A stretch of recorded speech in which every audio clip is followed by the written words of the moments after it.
শুরু করছি gravitational energy, মহাকর্ষীয় শক্তি। Energy দুটো টাইপের, একটা পোটেনশিয়াল এনার্জি, একটা কাইনেটিক এনার্জি। তো আমরা জানি kinetic energy half MV square হয়, আর পোটেনশিয়াল এনার্জি কোনো অবজেক্টের সাইজ, শেপ, পজিশন চেঞ্জের জন্য যেটা হয় সেটা পোটেনশিয়াল এনার্জি। তো এখানে আমরা দেখতে পাচ্ছি পৃথিবীর এই যে সেন্টার থেকে একটা অবজেক্টকে নিচে নিয়ে যাওয়া হলো, আচ্ছা উপরে নিয়ে যাওয়া হলো। এখানে সারফেসের উপর যখন আছে তখন তার একটা পোটেনশিয়াল এনার্জি তৈরি হচ্ছে। That potential energy minus GMM by R আসে। ঠিক আছে, আমরা পরে দেখছি। তো আর থেকে আমরা ধরে নিলাম এই পজিশন থেকে এই পজিশনে নিয়ে যেতে কতটা পোটেনশিয়াল এনার্জি চেঞ্জ হচ্ছে। তাহলে প্রথমে পৃথিবীর সারফেসের উপর কোনো অবজেক্টকে রাখলে, সারফেসের উপর কোনো অবজেক্টকে রাখলে তার উপর যতটা পোটেনশিয়াল এনার্জি কাজ করে সেটা কত। তাহলে সারফেসের উপর কোনো অবজেক্টকে রাখলে তার উপর potential energy EP equal to আমরা ধরে নিলাম ডিডাব্লিউ। ডিডাব্লিউ মানে F dot DX, F dot dx. তো ইন্টিগ্রেশন বোথ সাইড, এখানে 0 থেকে আর লিমিট না দিলেও চলছে, লিমিটটা দরকার নেই। ওকে, তো আমরা এখানটায় W equal to F, F means G M M by x square dx integration. তো W equal to minus G M M by x. তো এক্স ডিস্টেন্সের জন্য এটা জিএমএম বাই এক্স।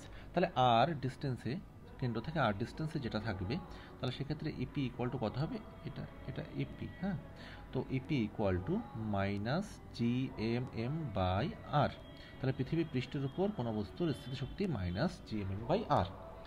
আচ্ছা, এবার কাইনেটিক এনার্জিটা আমরা পরে বার করে নেব। কাইনেটিক এনার্জি বার করার আমাদের অনেক সহজ পদ্ধতি রয়েছে, সেটা আমরা পোটেনশিয়াল এনার্জি চেঞ্জ দিয়ে কাইনেটিক এনার্জিটা বার করতে পারবো। তাহলে আমরা পরের পাতায় চলে আসি। ছবিতে দেখা যাচ্ছে একটা বস্তুকে, সে বস্তুটা পৃথিবীর সারফেসের উপর ছিল, তাকে ভি বেগে উপরের দিকে ছুড়ে দেওয়া হলো। তো উপরের দিকে ছুড়ে দেওয়া হলে ও ম্যাক্সিমাম আর প্লাস এইচ হাইটে উঠলো, মানে এইচ হাইটে উঠলো পৃথিবীর সারফেস থেকে। তো সেটা কেন্দ্র থেকে কত দূরত্বে, ব্যাসার্ধ আর, আর উপরে H, that is R plus H হাইটে সে উঠলো। তাহলে এখানে পোটেনশিয়াল এনার্জি সারফেসের উপর একটা ছিল, সেখান থেকে কোথায় গেল, আর প্লাস এইচে। তাহলে এইটুকু পোটেনশিয়াল এনার্জি চেঞ্জ, এইটুকু কিসের জন্য চেঞ্জ হয়েছে, কাইনেটিক এনার্জির জন্য। তো এম মাস যদি থাকে বস্তুটার, তাহলে এর কাইনেটিক এনার্জি কত, এর কাইনেটিক এনার্জি হচ্ছে হাফ এমবি স্কোয়ার।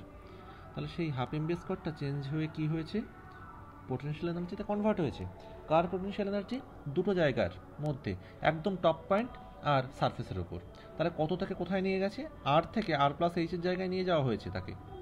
তো তার পোটেনশিয়াল এনার্জিটা কত হয়েছে, আমরা জানি potential energy equal to F dot dx.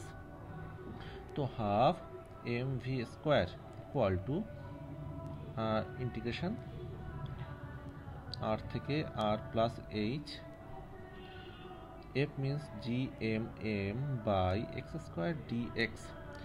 তো একটা মাইনাস চলে আসে, হাফ এম ভি স্কোয়ার আগে লিখে দিই, minus G M M by x, R থেকে R plus H. Okay, half m v square equal to, আচ্ছা এটা লিখলে G M M by R minus G M M by R plus H, that is kinetic energy. তো এখান থেকে সব দিক দিয়ে এমটা যদি কেটে দেওয়া হয়, তাহলে ভি স্কোয়ার ইকুয়াল টু লেখা যায় দুইটা এদিকে গুণ করে টু জি ক্যাপিটাল এম, এটা কমন নিয়ে নিলে 1 by R minus 1 by R plus H.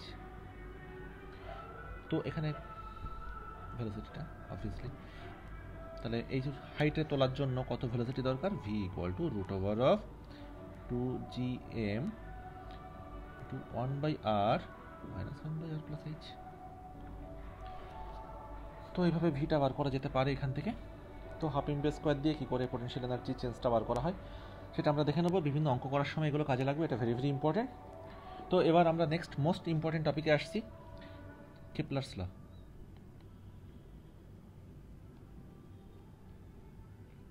কেপলারের ল, এর মধ্যে আমরা তিনটে ল পড়ব। ফার্স্ট ল, ফার্স্ট লটা কি, ফার্স্ট লটা বলা হয়েছিল একটা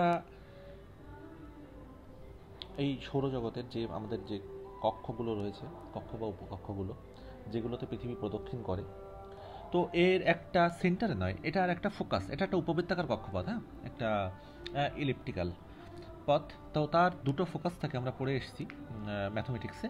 তো দুটো ফোকাসের মধ্যে একটা ফোকাসে সূর্যটাকে থাকতে হবে। তো একটা ফোকাসে সূর্য থাকবে এবং তাকে সেন্টার করে, এখানে সূর্য থাকবে, তাকে সেন্টার করে আর্থ, দ্যাট ইজ পৃথিবী, প্রদক্ষিণ করবে উপবৃত্তাকার কক্ষপথে। হ্যাঁ, এটা আর্থ, এটা প্রদক্ষিণ করবে, বিভিন্ন পজিশনে বিভিন্ন জায়গায় যাবে, সবগুলোই আর্থ বিভিন্ন পজিশনে বিভিন্ন জায়গায় যাবে। তো এটা হচ্ছে ফার্স্ট ল, যে এক গ্রহ বা উপগ্রহগুলি নক্ষত্রকে কেন্দ্র করে উপবৃত্তাকার কক্ষপথে প্রদক্ষিণ করবে। Okay, first law. Then second ল।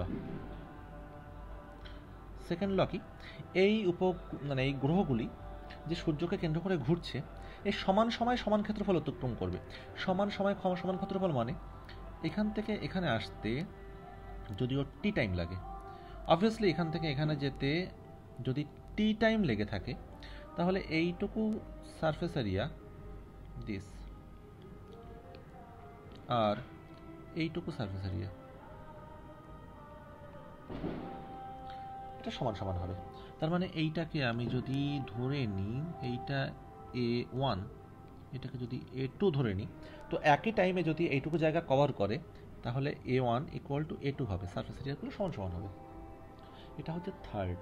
ঠিক একই রকমভাবে এই দেখো, এখানেও যদি টি টাইম লাগে, তাহলে এইটুকু সারফেস এরিয়া আর তারপরেরটা, দ্যাট ইজ এখানেও যদি টি টাইম লাগে, তাহলে এইটুকু সারফেস এরিয়া সমান সমান হবে। তো সমান সময় সমান ক্ষেত্রফল অতিক্রম করবে। ফাইন। থার্ড ল।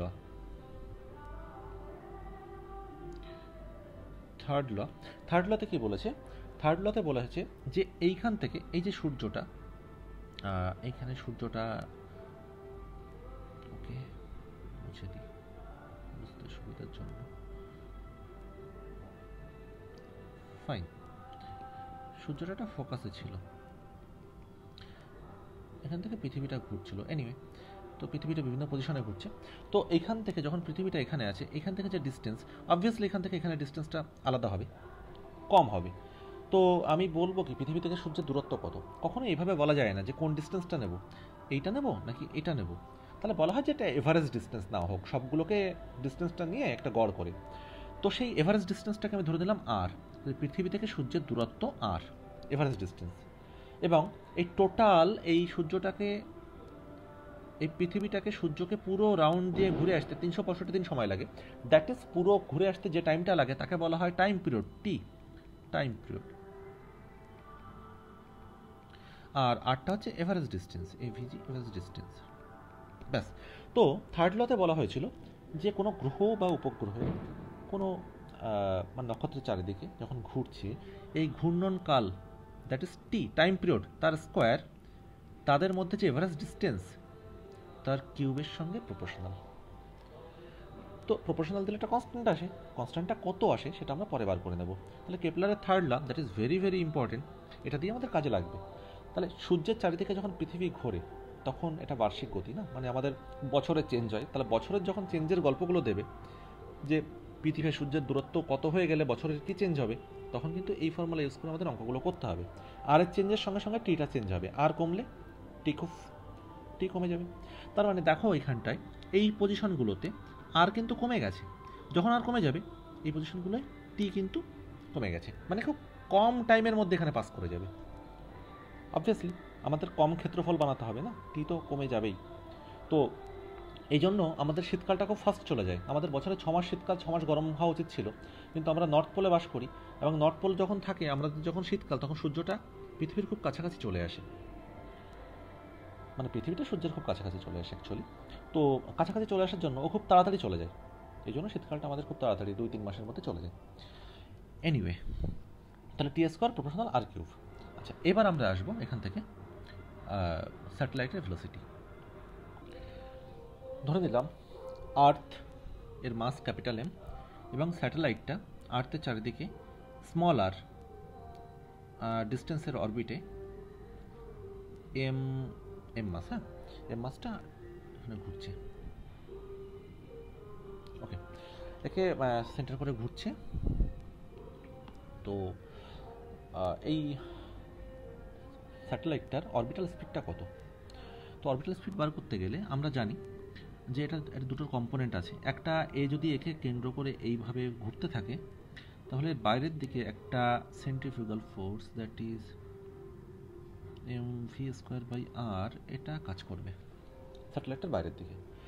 আর পৃথিবী নিজের দিকে ওকে টেনে রেখেছে কোন ফোর্স দিয়ে? এই যে নিউটনের গ্র্যাভিটেশনাল ফোর্স Fg দিয়ে দিলাম।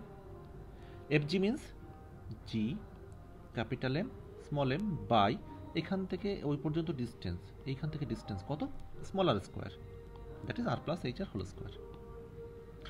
ওকে ফাইন, তাহলে দ্যাট Fg মানে এইটা গ্র্যাভিটেশনাল ফোর্স, এটা কার সাথে অপোজ করছে? mv²/r এর সাথে। কেন? কারণ mv²/rটা যদি বেশি হয়ে যায় তাহলে এই বস্তুটা বাইরের দিকে ছিটকে বেরিয়ে যাবে, আর যদি Fgটা বেশি হয়ে যায় তাহলে আস্তে আস্তে অরবিটার দিকে এসে পৃথিবীর উপর সঙ্গে ধাক্কা খাবে। তাহলে দুটোকে কোনোটাই বেশি হওয়া চলবে না, দুটোকে ব্যালেন্স করতে হবে, তাহলেই সে অরবিটে ঘুরতে পারবে। তো সার্কুলার অরবিটে ঘুরছে বলে ধরে নিয়ে আমরা দুটোকে ব্যালেন্স করলাম, যে একটা গ্র্যাভিটেশনাল ফোর্স যেটা দিয়ে টেনে রেখেছে পৃথিবীর দিকে, আর একটা বাইরের দিকে ঘূর্ণনের জন্য অপকেন্দ্র বল যেটা বাইরের দিকে ছিটকে যাওয়ার জন্য হেল্প করছে। তার দুটোকে ব্যালেন্স করে রেখেছে, তাই দুটোকে সমান করে নিলাম। তো যখনই এমটা এখান থেকে কেটে গেল, তখন ওই জায়গাটায় একটা ব্যাং ঘুরছে নাকি একটা স্যাটেলাইট ঘুরছে কিছু ডিপেন্ড করে না। তার কারণটা এমটা কেটে গেল মানে ওই মাসটার উপর কিছু ডিপেন্ড করে না, ওখানে যা কিছু ঘুরতে পারে, যত ভারী জিনিসই হোক না কেন সেটা নিয়ে কিছু যায় আসে না। আর একটা আর এখান থেকে কেটে গেল, তাহলে এখানে V equal to √/gm/r, V equal to √/gm/r, that is orbital, এটা অরবিটাল স্পিড অফ স্যাটেলাইট বা অরবিটাল ভেলোসিটি অফ স্যাটেলাইট এটা। আচ্ছা, আর্থের নিয়ারেস্ট যদি এই স্যাটেলাইটটা আর্থের নিয়ারেস্ট হতো, দ্যাট মিন্স আর্থের নিয়ারেস্ট মিন্স এই স্যাটেলাইটটা এখানটায় যদি ঘুরতো একদম পৃথিবীর জায়গায় দাঁড়িয়ে, পৃথিবীর একদম খুব কাছে, তার মানে এখানে ডিস্টেন্সটা তাহলে স্মলারের জায়গায় কত হতো? ক্যাপিটাল আর হতো। তাহলে নিয়ারেস্ট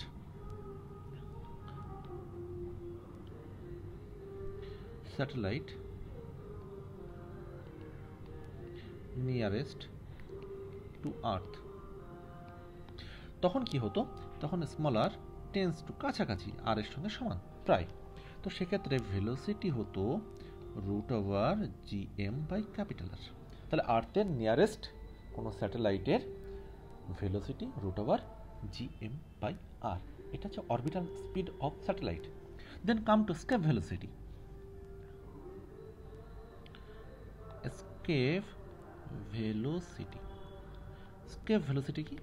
স্কেপ ভেলোসিটি মানে মুক্তিবেগ, মানে এই যে পৃথিবীর সারফেস এখান থেকে এইটুকু রেডিয়াস আর, তো এর উপর থেকে একটা ভেলোসিটিতে ছুড়ে দিলে, একটা বস্তুকে ছুড়ে দিলে সে আর পৃথিবীর আকর্ষণে চলে আসবে না, আকর্ষণের বাইরে বেরিয়ে যাবে, দ্যাট ইজ ইনফিনিটিভ ডিস্টেন্সে চলে যাবে। এম ভরের একটা বস্তুকে যদি ছুড়ে দেওয়া হয়, তাহলে এই যে এই ভেলোসিটিটাকে বলা হয়, যে ভেলোসিটিতে ছুড়ে দিলে সে পৃথিবীর আকর্ষণের বাইরে চলে যাবে, that velocity is called escape velocity. এটাকে ভি দ্বারা ডিনোট করা হয়, it is denoted by V. তো এই ভি এর ভ্যালুটা আর্থের ক্ষেত্রে 11.2 কিলোমিটার/সেকেন্ড আসে, সেটা আমরা দেখে নিচ্ছি। ওকে, তো অরবিটাল ভেলোসিটি ভি কত হয়? তো আমাদের এখানেও আমাদের সেই গ্র্যাভিটেশনাল পোটেনশিয়াল এর গল্পটা আসছে। তো এখানটা ভি ভেলোসিটিতে ছড়া হচ্ছে, তার মানে এর কাইনেটিক এনার্জি ½ mv², সেটা কিসে কনভার্ট হয়ে গেছে? পটেনশিয়াল এনার্জিতে। কত পটেনশিয়াল এনার্জি? কোথা থেকে শুরু হয়েছিল? আর থেকে, আর এখন চলে গেছে কোথায়? ইনফিনিটিভ ডিস্টেন্সে। তাহলে আর থেকে ইনফিনিটিভের রেঞ্জটা, লিমিটটা, আর এখানে কি f.dx। ওকে, এইভাবে আমাদের অঙ্কগুলো করতে হবে। তো f means gm/x² dx integration, এখানে আর থেকে ইনফিনিটিভ। তো এটা হলো। নেক্সট আমরা কি করছি? ½ mv² ইকুয়াল টু gmm/x², এটা ইন্টিগ্রেশন করলে gmm/x মাইনাস। তো এখানে যদি একটা আর একটা ইনফিনিটিভ দেওয়া হয়, তো এর পরের লাইনটা সবাই একটু ইন্টিগ্রেশন করে নাও, আমি শর্ট লাইনটা লিখে দিচ্ছি। তো এটা আসে কত আসে? gmm/r আসে, এটা আসে gmm/r। Okay fine. তো এখান থেকে m কেটে গেল, তো v² ইকুয়াল টু 2gm/r। এটা অঙ্ক করার জন্য কাজে লাগবে। তাহলে V equal to root over 2gm/r। এটা অঙ্ক করবে, হ্যাঁ সবাই অঙ্ক করার জন্য এটা ইউজ করবে, এটা প্রবলেম করার জন্য। ওকে, তো এর পরের লাইনটা লিখি আমি, ভি ইকুয়াল টু, আচ্ছা এটা ইন্ডিকেশনটা সরি রুটটা অনেকটা দূর অবধি নিচে অবধি আছে। তো ভি ইকুয়াল টু gm/r। আচ্ছা আমরা স্মল জি ইকুয়াল টু জানি gm/r²। তো এখানে উপর নিচে যদি একটা আর গুণ করে দেওয়া হয় তাহলে কি হয়, রুট ওভার 2gm, উপরে একটা আর গুণ করলাম, নিচে একটা আর গুণ করে r² করে দিলাম, তাহলে gm/r² মানে স্মল জি। তাহলে equal to root over 2gm/r² means small G into R, root over 2gr।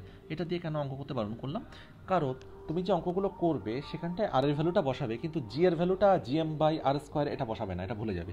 তার জন্য অঙ্কটা এখানটায় করে ফেলবে, হ্যাঁ এটা দিয়ে করবে, এটা দিয়ে সব অঙ্কগুলো করবে, মিলে যাবে। এটা দিয়ে অঙ্ক করতে গেলে কিন্তু ভুলে যাবে, কিন্তু এটা জেনে রাখো root over 2gr। Okay, root over 2gr small G into R. Small G এর ভ্যালু 9.8, আর এর ভ্যালু 6400 ইন্টু 1000, দ্যাট ইজ মিটারে বার করছি, 6400 কিলোমিটার ইন্টু 1000 করলে মিটার হয়ে যাচ্ছে। এটা যদি বসিয়ে দেওয়া হয় তাহলে এই যে ভিটা, এই ভি এর ভ্যালুটা আসে ক্যালকুলেশন করে 11.2। ইউনিটটা একটু খেয়াল করো, kilometre per second, not metre per second, that is kilometre per second, মানে 11200 মিটার পার সেকেন্ড এটা ভেলোসিটিটা। তো মানে একটা বস্তুকে যদি পৃথিবীর পৃষ্ঠ থেকে 11.2 কিলোমিটার পার সেকেন্ড ভেলোসিটিতে উপরে ছুড়ে দেওয়া হয় তাহলে সে মুক্তিবেগ নিয়ে উপরে চলে যাবে। প্রসঙ্গত এখানে কোনো থিটার গল্প নেই, তাই মুক্তিবেগ থিটার উপর ডিপেন্ড করে না। এটাকে কত অ্যাঙ্গেলে ছড়া হচ্ছে, এর সঙ্গে থিটা অ্যাঙ্গেল কি আরও বেশি অ্যাঙ্গেল তার উপর ডিপেন্ড করে না, প্রতি ক্ষেত্রে এই মুক্তিবেগ সেম থাকবে। কত অ্যাঙ্গেলে ছড়া হচ্ছে তার উপর স্কেপ ভেলোসিটি ডিপেন্ড করে না। ওকে, তো এই ইকুয়েশনটা দেখো, রুট ওভার 2gm/r, আর এখানে আরতে নিয়ারেস্ট কত দেখেছিলে, V equal to root over gm/r, তার মানে একটা 2 অ্যাবসেন্ট রয়েছে এইখানটায়, ফাইন।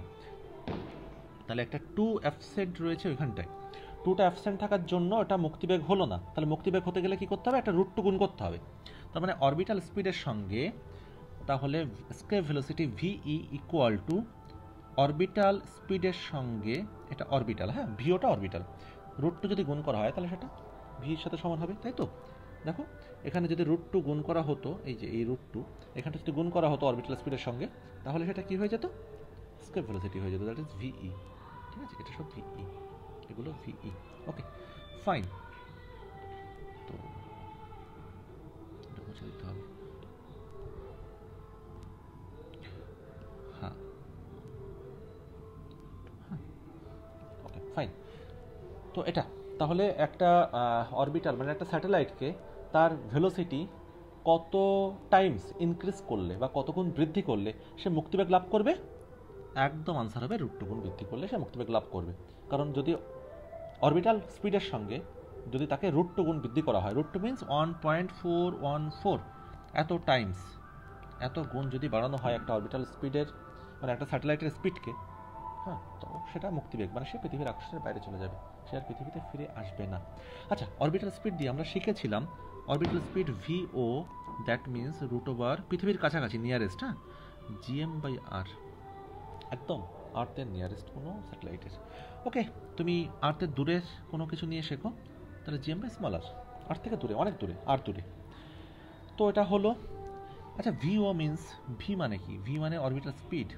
তো আমরা স্পিড মানে কি বুঝি, স্পিড মানে s/t বুঝি, s মিনস অতিক্রান্ত দূরত্ব। তো একটা আমরা যে ছবিতে ফিরে যাই একটু, এই যে এখানটায়, এখানে অতিক্রান্ত দূরত্ব কত মনে হচ্ছে, একবার ঘুরে আসার জন্য অতিক্রান্ত দূরত্ব কত মনে হচ্ছে, 2π স্মলার, 2π স্মলার অতিক্রান্ত দূরত্ব মনে হচ্ছে।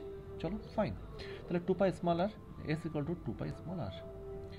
আর টিটা কত মনে হচ্ছে, টিটা একবার ঘুরে আসার জন্য যে টিটা লাগে সেটা হচ্ছে টাইম পিরিয়ড টি। তাহলে V equal to 2π smaller by capital T. আচ্ছা রুটটাকে এদিকটা নিয়ে স্কোয়ার করে দিই, তাহলে এদিকটায় আমার গল্পটা দাঁড়িয়ে যাবে by R. Very good, 4π square by T square.